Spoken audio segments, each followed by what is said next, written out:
My name is Mia. I am 19 years old. But this story started when I was that age. It feels like a long time ago. It also feels like yesterday. I lived in a small house in a small town. The houses were all very similar. They had small gardens and white fences. Everything looked perfect on the outside. But inside my house, it was not perfect. It was quiet. It was a cold quiet, a sad quiet. I lived with my mother and my father. My mother was a gentle person. Her hands were always busy. She was always cooking or cleaning or mending clothes. She had a kind smile, but I did not see it often. Her eyes were often sad. She moved quietly around the house, like she did not want to make any noise, like she was afraid of breaking the silence. My father was not a loud man. He did not shout, but his silence was heavy. It filled every room. He had many rules, so many rules. I had to be home at a certain time. I had to wear certain clothes. Simple clothes, gray or blue. No bright colors. He said bright colors were for foolish girls. He had to approve my friends. But I did not have many friends. It was hard to have friends when your life had so many rules. My father worked at a factory in the next town. He left early in the morning. He came back late in the evening. When his car pulled into the driveway, the whole house held its breath. My mother would stop what she was doing. She would make sure his dinner was ready. I would go to my room. I would pretend to be reading a school book. Dinner was the hardest part of the day. We sat at the big wooden table. Me, my mother, and my father. We ate in silence. The only sounds were the fork on the plate, the clock ticking on the wall. Sometimes, my father would ask a question. "How was school, Mia?" he would ask. But he did not really want to know. It was a test. I had to give the right answer. "It was fine, Father," I would say. I learned about history. He would just nod. He did not ask more. He did not care about my thoughts. He only cared that I followed the rules. My room was my only safe place. It was small. It had a small window. I could see the old oak tree in the backyard. I used to sit by that window for hours. I watched the birds in the tree. They could fly away. They could go anywhere they wanted. I wanted to be like the birds. I wanted to be free. I had a dream. It was a simple dream. I wanted to go to the community college in the city. The city was only an hour away by bus. I wanted to study art. I loved to draw. In my room, when my father was not home, I would draw in a small notebook. I drew the birds. I drew the clouds. I drew faces of people I imagined. People who were happy. My drawings were my secrets. They were my only bright colors in a world of gray.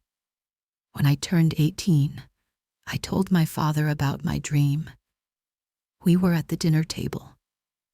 My mother was there. The silence was heavy, like always. My hands were shaking under the table. I took a deep breath. "Father," I said, "I would like to apply to the community college for the art program." He stopped eating. He put his fork down slowly. He looked at me. His eyes were cold. "Art," he said. The word sounded ugly when he said it. Art is not a real job. It is a waste of time. It is for lazy people. But I love it, I whispered. I could become a graphic designer or a teacher. No, he said. His voice was final. It was like a door slamming shut. You will not go to college. You will finish school. Then you will get a job here, at the local grocery store. Mrs. Henderson needs help. I already spoke to her. My heart fell. It felt like a stone in my chest. The grocery store. My life would be this small town, this quiet house, forever. I looked at my mother. I hoped she would say something. Help me, please. She just looked down at her plate. She was scared too. Her silence was a wall. I felt so alone. That night, I cried in my room. I held my notebook of drawings. I looked at the birds I had drawn, flying, free. A feeling started to grow inside me. It was a small, quiet feeling at first, but it was strong. It was the feeling of no. I would not work at the grocery store. No. I would not live in this gray, silent house forever. No. This was not my life. I graduated from high school. My father was right. Mrs. Henderson from the grocery store offered me a job. My father accepted for me. My first day was Monday. I had 1 week of freedom left. 1 week. The idea of running away came to me slowly. Then, all at once, it was a terrifying idea, a crazy idea. Where would I go? What would I do? I had no money. I had no one. But the thought of Monday morning at that grocery store was more terrifying. The thought of every day being the same.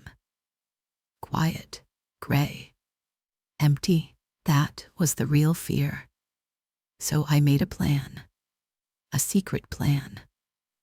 I had a small box where I kept birthday money from my grandmother. It was not much, only $120. I saved it for years. I counted it every night. It felt like a tiny seed of hope. I had a small bag, a backpack. I started to pack it. Slowly, secretly. One thing each day. So my mother would not notice. A pair of jeans, a few shirts, my toothbrush, my small notebook of drawings, and a small, worn photograph of my mother. In the photo, she was young, younger than me. She was smiling, a real, happy smile. I wanted to remember her like that. The night I left was a Sunday. The day before my new job. The day before my new life in the cage. My father was watching television. My mother was in the kitchen washing dishes. Her back was to me. I wanted to hug her. I wanted to say goodbye. I wanted to tell her that I loved her. But I couldn't. The words were stuck in my throat. If I spoke, I would cry. If I cried, she would know. And she would try to stop me. Maybe out of love, maybe out of fear. I was not sure. So I just watched her for a moment. I memorized the shape of her shoulders, the way she stood. Then I turned and went to my room. I waited for hours, until the house was completely dark, until the silence was deep. The kind of silence that means everyone is asleep. I put on my shoes. My hands were shaking so much I could barely tie the laces. I picked up my backpack. It felt heavy, not from the clothes. It felt heavy with the weight of my decision. I opened my bedroom door. Very slowly. It made a small sound, a creak. I froze. My heart was beating so fast. I thought it would wake the whole house. I listened. Nothing. Just the quiet hum of the refrigerator downstairs. I walked down the hallway like a ghost. I passed my parents' room. Their door was closed. I could hear my father snoring softly. I did not feel sad about leaving him. I felt relieved. Downstairs, I went to the front door. The lock was old. It was loud. I turned the knob so slowly, millimeter by millimeter.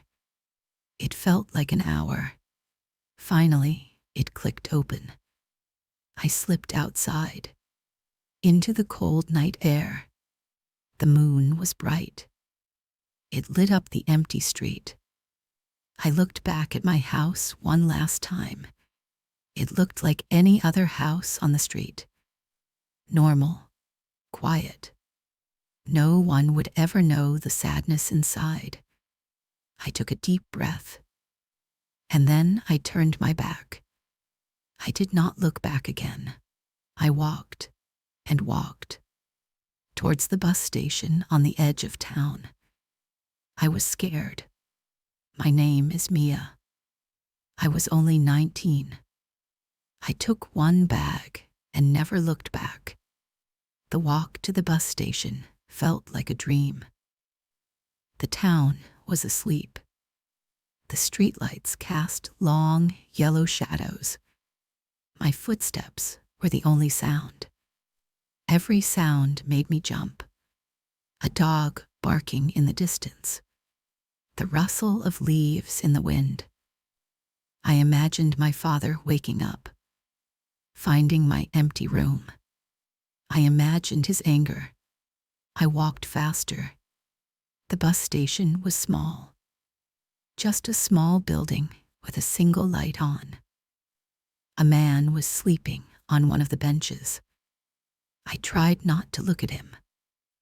I looked at the bus schedule on the wall. The next bus to the city left at 4:30 in the morning. I had an hour to wait. I sat on a hard plastic chair, as far away from the sleeping man as possible.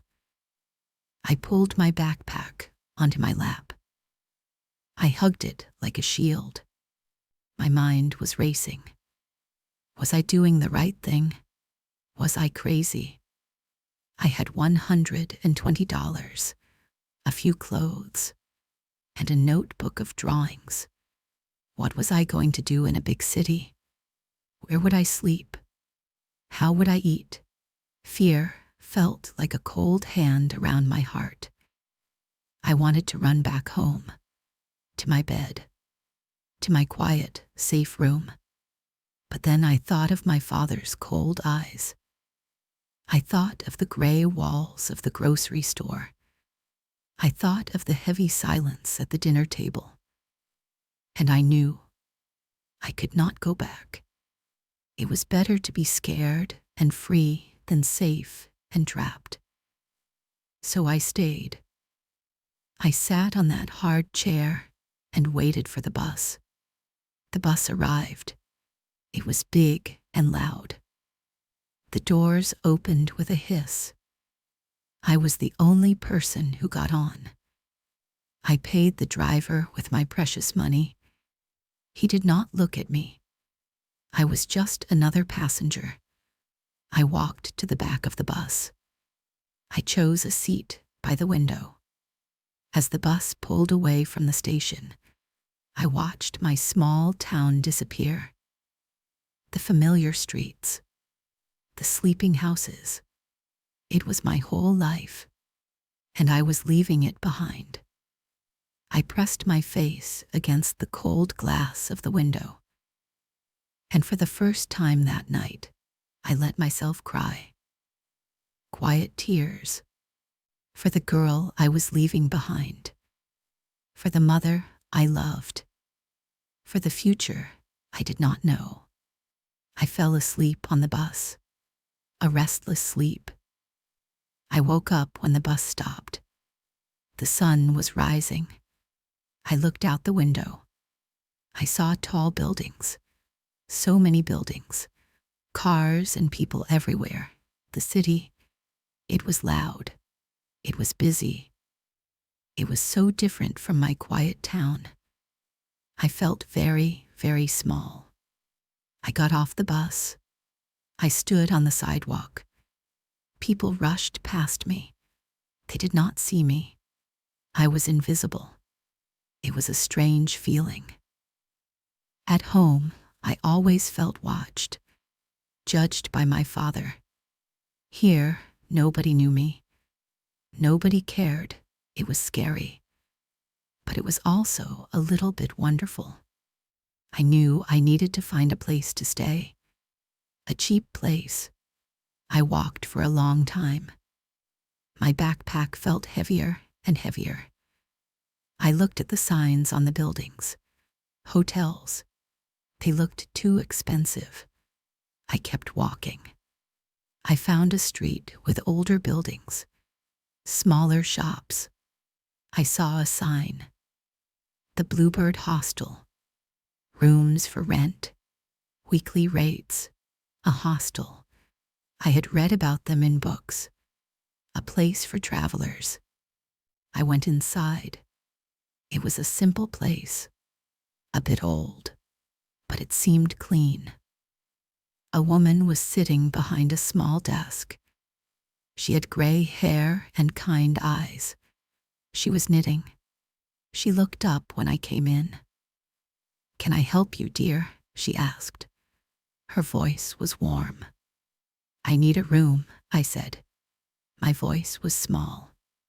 "Just for you?" she asked. I nodded. "We have a small, single room available. It's $80 for the week, paid in advance." $80.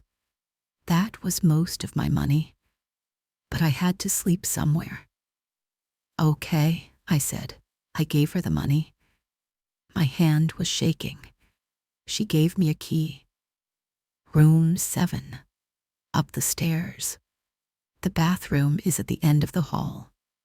Breakfast is coffee and toast from 7 to 9 in the morning. Her name was Martha. She told me this as she wrote my name in a big book. I did not use my real last name. I was too scared. I gave her a different name. Mia Smith. It sounded plain. Safe. My room was tiny. Very, very tiny. It had a small bed, a small window, and a small wooden chair. That was all. But it was mine. No one would tell me what to do here. No one would make me feel small. I locked the door. I sat on the bed. The reality of my situation hit me. I had a room for 1 week. I had $40 left. I needed to find a job. Fast. The first few days were hard. I walked all over the city. I went into shops, cafes, restaurants. I asked, "Are you hiring?" Most people said no. Some just shook their heads without even looking at me. Every no made my hope shrink a little more. My $40 was disappearing fast. I bought bread and cheese from a small store. I ate in my tiny room. I felt so lonely. The noise of the city felt like a wall. I missed the quiet, even the sad quiet of my home. One afternoon, I was walking down a pretty street. It had trees and small, colorful shops. I saw a flower shop. It was called the Blooming Corner. The window was full of beautiful flowers, roses, lilies, sunflowers. It looked like a happy place. I saw a small sign in the window. Help wanted. My heart jumped. I stood outside for a long time. I was nervous. What if they said no too? Finally, I took a deep breath. I pushed the door open. A little bell rang above my head. The shop smelled wonderful, like rain and earth and sweet flowers. A woman was standing behind the counter. She was arranging yellow tulips in a vase. She had curly brown hair and a friendly smile. "Hello," she said. "Hello," I replied. I saw the sign in the window. "You're looking for a job?" she asked. I nodded. "Do you know anything about flowers?" "No," I said honestly, "but I learn fast, and I work hard." She looked at me for a moment. She had kind eyes, like Martha at the hostel. "What's your name?" she asked. "Mia," I said. "I'm Sarah," she said. She put down the tulips. "The job isn't glamorous. You'll be sweeping floors, changing the water in the buckets, helping customers. It's not a lot of money to start." "I'll take it," I said quickly. Too quickly. I needed this job. I needed it so much. She smiled. "Okay, Mia. You can start tomorrow. Be here at 9 in the morning." I couldn't believe it. I had a job, a real job. I walked out of the flower shop feeling like I was floating on air. It was a small step, but it felt like a giant leap. For the first time since I left home, I felt a real spark of hope. Maybe, just maybe, I could do this. I could survive. Working at the blooming corner was wonderful. Sarah was a good boss. She was patient. She taught me the names of all the flowers. She showed me how to care for them, how to cut the stems, how to make a simple bouquet. I loved touching the soft petals. I loved the bright colors. It was the opposite of my old life. My old life was gray. This shop was full of every color I could imagine. I worked hard. I was always on time. I did everything Sarah asked. I swept the floors until they shined. I talked to the customers. I was shy at first, but the flowers made it easier. People who buy flowers are usually happy. They were buying them for birthdays, for anniversaries, to say I love you or I'm sorry. I liked being a small part of their happy moments. I was still living at the hostel. Every week, I paid Martha for my tiny room. With my first paycheck, I bought a new sketchbook and some colored pencils. I sat in my room in the evenings, and I drew the flowers from the shop. My drawings were filled with red and yellow and purple. They were full of life. I was still lonely sometimes, especially at night. I missed my mother. I wondered if she was okay. I wondered if she thought about me. I wrote letters to her in my mind. Letters I could never send. I told her I was safe. I told her I had a job. I told her I was sorry for leaving like I did. One day, an old man came into the shop. He bought a single white rose every Friday. He told me it was for his wife. She had passed away many years ago, but he still brought her a flower every week. He said it kept her memory alive. His story made me sad, but it was also beautiful. It made me think about love, real love, not the cold, silent thing in my parents' house. After a few months, I had saved a little money. Not much, but enough. I told Sarah I was looking for a small apartment, a place of my own. She said she knew someone, an old lady who rented out a small apartment above her garage. It was in a quiet neighborhood, not far from the shop. The apartment was perfect.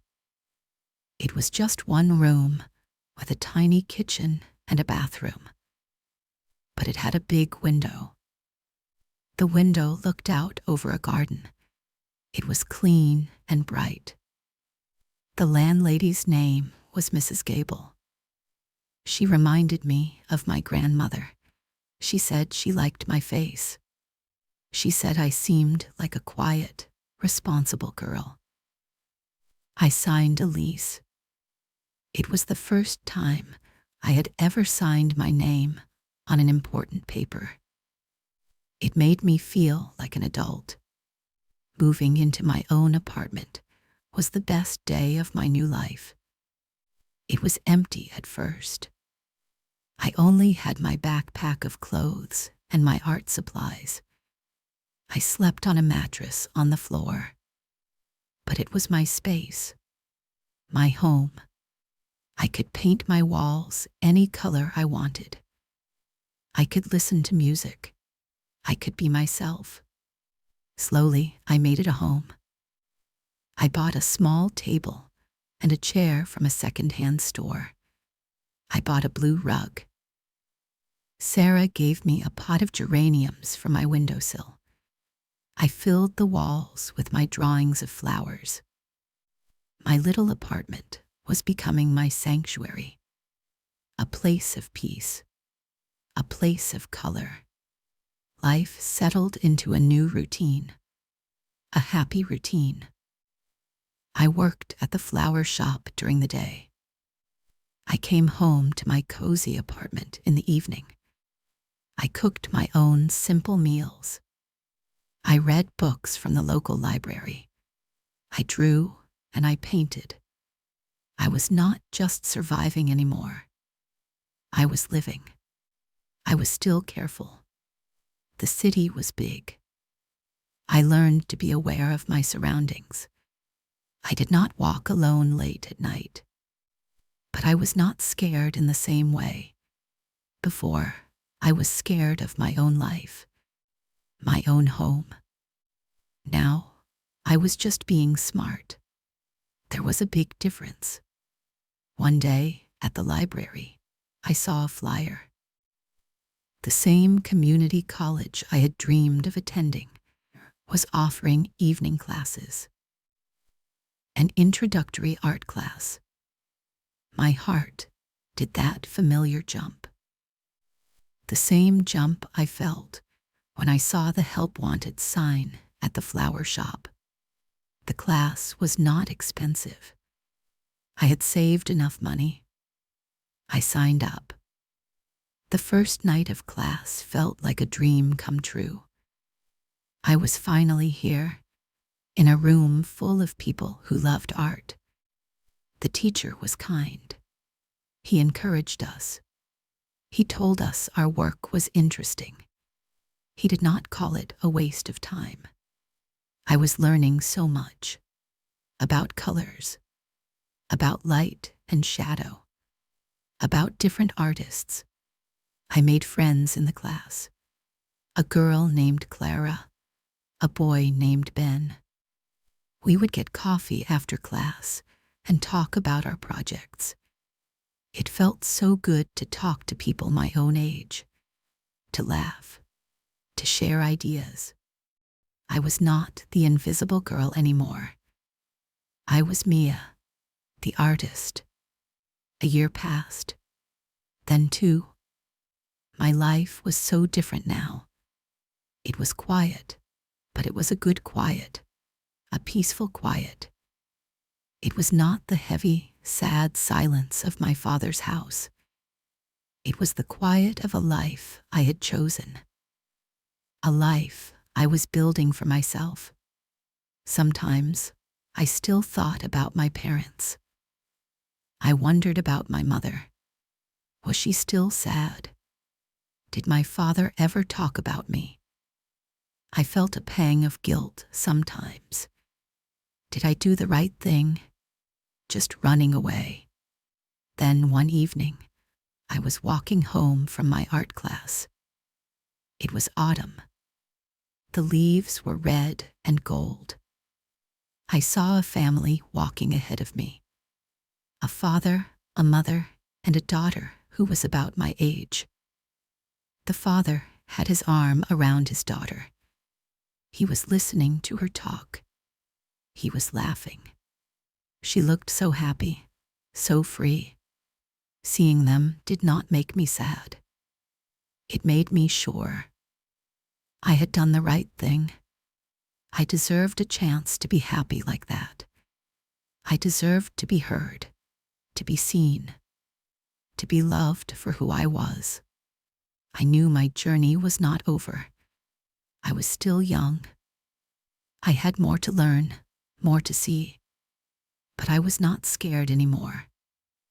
I had faced my biggest fear, the fear of the unknown. And I had survived. I had found myself. I learned that being brave is not about not being scared. It is about being scared and doing it anyway. I learned that you can build a new life from nothing. Just a small bag, a little bit of hope, and a lot of courage. My name is Mia. I am not 19 anymore. I am a woman who built her own life. A life full of color, full of flowers, full of art. A life that is truly mine. If you are listening to this and you feel trapped or scared or alone, please know this. You are stronger than you think. Your dreams are important. Your voice matters. It is okay to be scared. But don't let fear build a cage around you. Find your strength. Take one small step, then another. It might be the hardest thing you ever do. But your freedom, your peace, your own colorful life is waiting for you. You can do this. Keep going.